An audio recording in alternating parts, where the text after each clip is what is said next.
जनादेश महज हार या जीत का आंकड़ा नहीं होता, वो असल में लोगों की उम्मीदों का आईना होता है। तो सवाल ये है कि उस आईने में देखकर हम शासन को और बेहतर कैसे बना सकते हैं। आज हम मध्य प्रदेश की घोड़ा डोंगरी सीट के जनादेश को समझने के लिए आंकड़ों की गहराई में उतरेंगे। ये जानने की कोशिश करेंगे कि एक एक वोट से बनती और बिगड़ती सरकारों के पीछे की असल कहानी क्या है।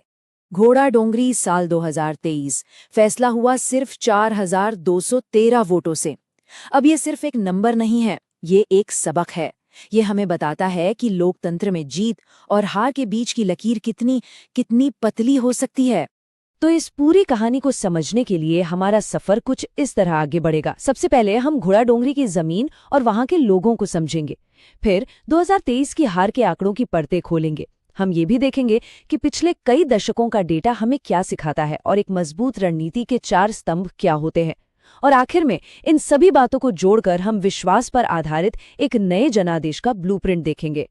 किसी भी रणनीति की जड़ें हमेशा जमीन में होती हैं।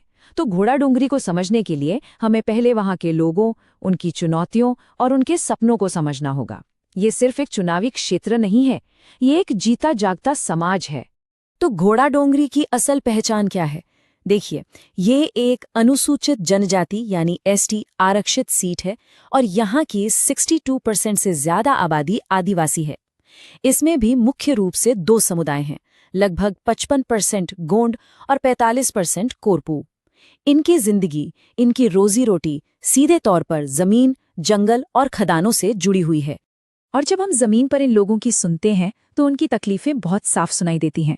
बुनियादी सुविधाओं की भारी कमी है, गांव की सड़कें खराब हैं, बिजली का कोई भरोसा नहीं, नौजवानों के लिए रोजगार नहीं है और खेती किसानी मुश्किल में है। स्वास्थ्य केंद्र तो हैं पर उनमें स्टाफ की कमी है। स्कूल हैं लेकिन पढ़ाई का स्तर अच्छा नहीं। और इन सबसे ऊपर पैसा जैसे कानून होने के बाद भी अपने ही जंगल और जमीन पर हक की लड़ाई आज भी चल रही है। अब आते हैं 2023 के नतीजों पर। यहाँ हम भावनाओं को किनारे रखकर सिर्फ और सिर्फ उन आंकड़ों को देखेंगे जो इस करीबी हार की कहानी बयान करते हैं।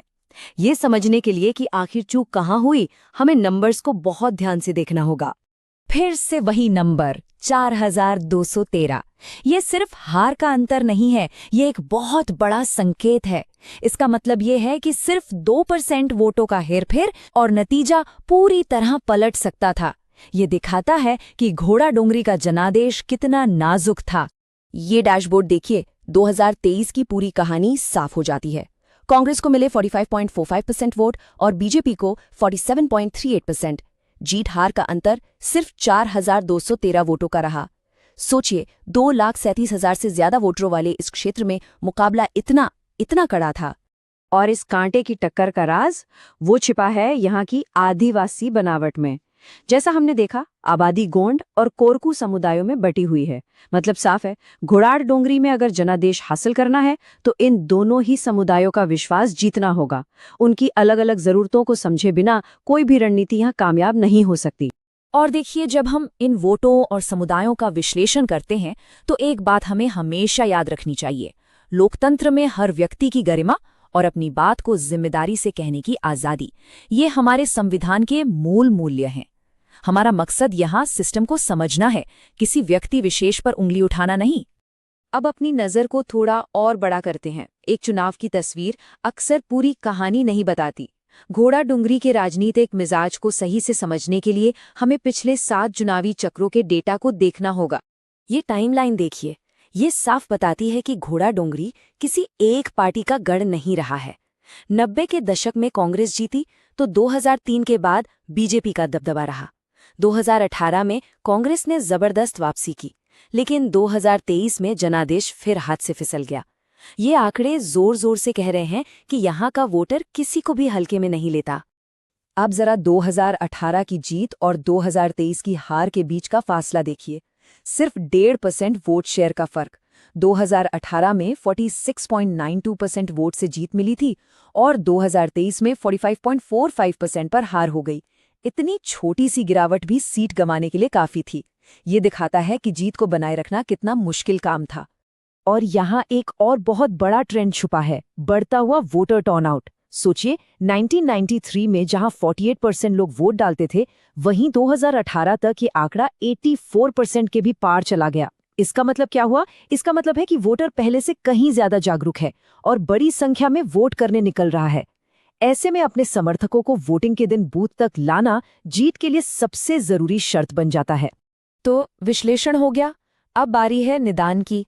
किसी भी अभियान की असली ताकत और कमजोरियों का पता लगाने के लिए हम एक फ्रेमवर्क का इस्तेमाल करेंगे, जिसे चतुर्मुख सिद्धांत कहते हैं। ये हमें चेहरों से आगे बढ़कर प्रक्रिया को समझने में मदद करता है। ये चतुर्मुख सिद्धांत क्या है? इसे एक गाड़ी के 4 पहियों की तरह समझिए। पहला, चुनावी चेहरा यानी आपका लीडर। दूसरा, संगठन यानी जमीन पर आपकी मशीनरी। तीसरा, नैरेटिव यानी वो कहानी जो आप लोगों को बताते हैं। और चौथा, संसाधन यानी अभियान चलाने के लिए जरूरी साधन। एक भी पहिया कमजोर हुआ तो गाड़ी मंजिल तक नहीं पहुंच सकती। अब इसी चश्मे से 2023 के कांग्रेस अभियान को देखते हैं।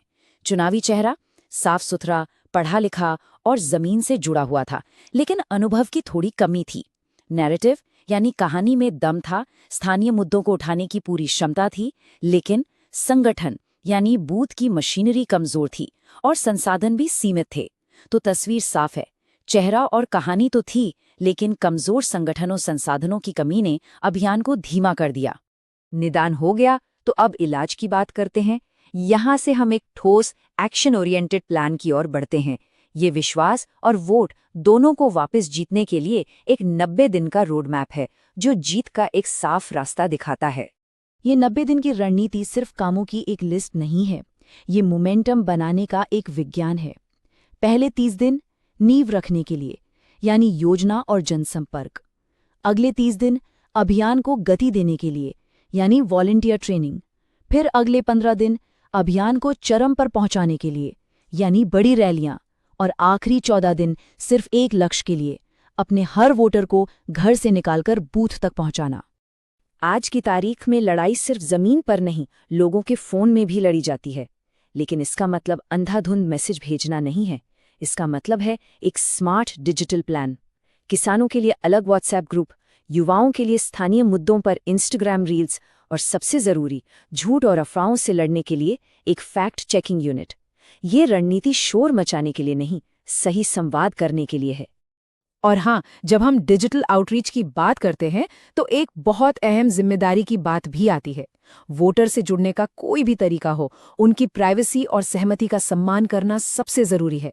भारत का डेटा प्रोटेक्शन कानून भी हमें यही सिखाता है। आखिर राजनीतिक जुड़ाव विश्वास पर बनता है, दखलंदाजी पर नहीं। और आखिर में हम उस सबसे जरूरी चीज पर आते हैं जो किसी भी स्थायी राजनीतिक जीत के दिल में होती है, विश्वास। यही वो आखिरी मीट्रिक है। ये वो चीज है जिसे आप खरीद नहीं सकते, इसे आपको कमाना पड़ता है। एक बात हमेशा याद रखनी चाहिए, अगर आप भीड़ खरीद सकते हैं तो आप शोर किराए पर ले सकते हैं, लेकिन अगर आप जीत चाहते हैं तो आपको विश्वास कमाना होगा। शोर कुछ दिनों का होता है, लेकिन लोगों का विश्वास ही एक स्थायी जनादेश की असली नींव रखता है। यदि आप एक जन केंद्रित नेता बनना चाहते हैं और अपने निर्वाचन क्षेत्र का उत्थान करना चाहते हैं, तो blueprintstrategies.ai से mgr@blueprintstrategies.ai पर संपर्क करें या 08042041602 पर कॉल करें। राजनीति से परे उद्देश्य।